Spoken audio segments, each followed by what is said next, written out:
આજે આપણે બનાવીશું પોચા પોચા રૂ જેવા દૂધીના મુઠિયા. આ મુઠિયા અંદરથી પણ એકદમ સોફ્ટ અને પોચા બનશે. મોઢામાં મૂકતા જ ઓગળી જાય એવા પોચા મુઠિયા આપણે બનાવીશું. તો એના માટે એક દૂધી લીધી છે, એની આપણે છાલ કાઢી લઈશું. દૂધી કુમળી અને આ રીતે ગ્રીન કલરની હોય એવી પસંદ કરવાની છે. દૂધી કુમળી હોય એટલે એના અંદરના બીજ પણ કુમળા હોય છે.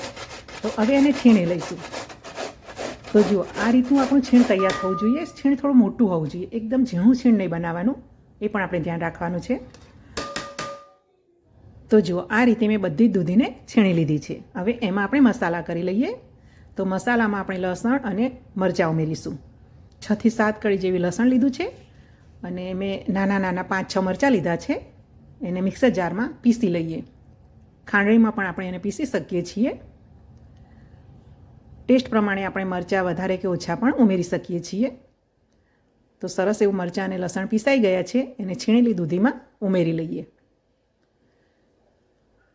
અને હવે એમાં મસાલામાં આપણે એક નાની ચમચી જેટલી હળદર ઉમેરી લઈએ. 1 ચમચી ધાણા જીરું પાવડર ઉમેરી લઈએ. અને લીલા મરચાં ઉમેરેલા છે એટલે આપણે અડધી ચમચી જેટલું લાલ મરચું પાવડર ઉમેરી લઈશું. આ મુઠિયામાં તલનો નટી સ્વાદ ખૂબ જ સરસ લાગે છે એટલે આપણે 2 ચમચી જેટલા તલ ઉમેરી લઈશું. અને 1 ચમચી જેટલો અજમો હાથમાં મસળીને ઉમેરી લઈએ, જેથી અજમાની સરસ એવી ફ્લેવર જળવાઈ રહેશે. અને એમાં સ્વાદ અનુસાર આપણે મીઠું ઉમેરી લઈએ. અને હવે એમાં મોણ માટે આપણે તેલ ઉમેરી લઈશું. તો 2 નાના ચમચા જેટલું તેલ ઉમેરી લઈએ. અને બધા જ મસાલા છીણેલી દૂધી સાથે પહેલાં મિક્સ કરી લેવાના છે. હવે એમાં અડધી વાટકી જેટલી કસૂરી મેથી ઉમેરી લઈએ. લીલી મેથી પણ આપણે ઉમેરી શકીએ છીએ. મેં અહીંયા કસૂરી મેથી ઉમેરી છે, તો એને હાથથી મસળીને ઉમેરી લઈશું. બધા જ મસાલા છીણેલી દૂધી સાથે સરસ મિક્સ કરી લઈએ. પછી એમાં આપણે લોટ ઉમેરીશું. તો 1 વાટકી મેં જુવારનો લોટ લીધો છે, 2 ચમચી બેસન લીધું છે અને 2 ચમચી સોજી રોટલીના ઝીણા લોટ સાથે મિક્સ કરી લીધો છે. જો અહીંયા આપણે ભાખરીનો લોટ લેવો હોય તો સોજી લેવાની જરૂર નહીં પડે, પણ મેં રોટલીનો લોટ લીધો છે એટલે એમાં 2 ચમચી સોજી ઉમેરી લીધો છે. હવે આ લોટને આપણે બાંધવાનો નથી, આ રીતે છીણેલી દૂધી સાથે એને મિક્સ જ કરવાનો છે. અને આ રીતે હથેળી વડે પ્રેસ આપીને એના મુઠિયા બનાવી લઈશું. જો લોટ દૂધીમાં જે પાણી છૂટે એમાં જ આપણો લોટ સરસ મિક્સ થઈ ગયો છે. જો જરૂર પડે તો તમે થોડું પાણી પણ ઉમેરી શકો છો. તો આ રીતે આપણે લોટ તૈયાર કરીશું તો મુઠિયા સરસ સોફ્ટ બનશે અને અંદર સુધી સરસ કૂક થઈ જશે. તો બસ આ જ રીતે આપણે બધા જ મુઠિયા બનાવી લઈએ. અને હવે આ મુઠિયાને આપણે બાફવાના છે. તો સ્ટીમરમાં આપણે પાણીને ગરમ થવા માટે મૂકી દઈએ. સ્ટીમર કાળું ન પડે એટલે લીંબુના 2 ટુકડા પણ ઉમેરી લઈએ. અને આ મુઠિયાને આપણે 40 મિનિટ સુધી બાફવાના છે, એટલે પાણી વધારે રાખવાનું છે. તો એના માટે મેં 2 કાંઠલા પણ મૂકી દીધા છે. અને હવે ઢાંકીને પાણીને સરસ ઉકળવા દઈએ. હવે મુઠિયા મૂકવા માટેની કાણાવાળી ડીશને ઓઇલ વડે ગ્રીસ કરી લઈએ અને એમાં મુઠિયા મૂકી દઈએ. તો મુઠિયા કેવી રીતે મૂકવાના એ પણ આપણે ધ્યાન રાખવાનું છે. જુઓ, મુઠિયાને આ રીતે હવે ઊભા મૂકીશું.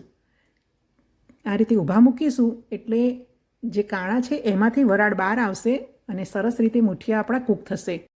જો મુઠિયા આપણે સીધા ગોઠવીશું તો કાણા ઢંકાઈ જશે અને જોઈએ એટલી વરાળ બહાર નહીં આવે. તો આપણે આ રીતે મુઠિયા ગોઠવવાના છે. અને પાણી સરસ ઉકળી ગયું છે તો મુઠિયાની ડીશને સ્ટીમરમાં મૂકી દઈએ અને એને 40 મિનિટ સુધી બફાવા દઈએ. ગેસની ફ્લેમ મીડિયમથી થોડી ફાસ્ટ રાખીશું. અને 40 મિનિટ થઈ ગઈ છે તો હવે આપણે જોઈએ તો જુઓ, મુઠિયા આપણા સરસ કૂક થઈ ગયા છે. અને નાઈફ વડે ચેક કરીએ તો નાઈ પણ જરાય નહીં બગડે. તો હવે મુઠિયાને આપણે ઠંડા થવા માટે બહાર કાઢી લઈએ. ઠંડા થાય પછી જ એના આપણે પીસ બનાવીશું. હવે મુઠિયા સરસ ઠંડા થઈ ગયા છે તો હવે એને નાઈફ વડે આ રીતે નાના નાના પીસ બનાવી લઈએ. મુઠિયાના નાના પીસ જ બનાવવાના છે. બહુ મોટા પીસ બનાવીશું તો વઘાર સાથે સરસ રીતે મિક્સ નહીં થાય. જુઓ, નાઈફ વડે આ રીતે સરસ મુઠિયા કટ થાય તો આપણા મુઠિયા પરફેક્ટ બફાઈ ગયા છે. હવે એનો આપણે વઘાર કરી લઈએ. વઘાર કરવા માટે 4 નાના ચમચા જેટલું તેલ ઉમેરી લઈએ. અને તેલ ગરમ થાય એટલે એમાં આપણે 1.5 ચમચી જેટલી રાઈ ઉમેરી લઈએ. મુઠિયામાં થોડી રાઈ વધારે હશે તો વધારે ટેસ્ટી લાગશે. અને રાઈ સરસ સંતળાઈ જાય એટલે કે રાઈ સરસ ફૂટી જાય પછી એમાં 2 ચમચી તલ ઉમેરી લઈએ. અને હવે જે કટ કરેલા મુઠિયા છે એમાં ઉમેરી લઈએ અને વઘાર સાથે સરસ રીતે મિક્સ કરી લઈએ. એને હળવા હાથે જ હલાવીશું અને આ રીતે એને ઉછાળીને પણ મિક્સ કરી લઈશું. હવે આ મુઠિયાને આપણે ગરમ ગરમ જ સર્વ કરી લઈએ અને એની સાથે મેં ગરમ ગરમ દૂધ સર્વ કર્યું છે. ગરમ ગરમ ચા પણ સર્વ કરી શકાય છે. મિત્રો, તમને જો આવા પોચા પોચા રૂ જેવા દૂધીના મુઠિયાની રેસીપી ગમી હોય તો વિડીયોને લાઇક કરવાનું ભૂલતા નહીં. ચેનલને સબસ્ક્રાઈબ ન કરી હોય તો સબસ્ક્રાઈબ પણ જરૂરથી કરશો. જય શ્રી કૃષ્ણ, જય માતાજી.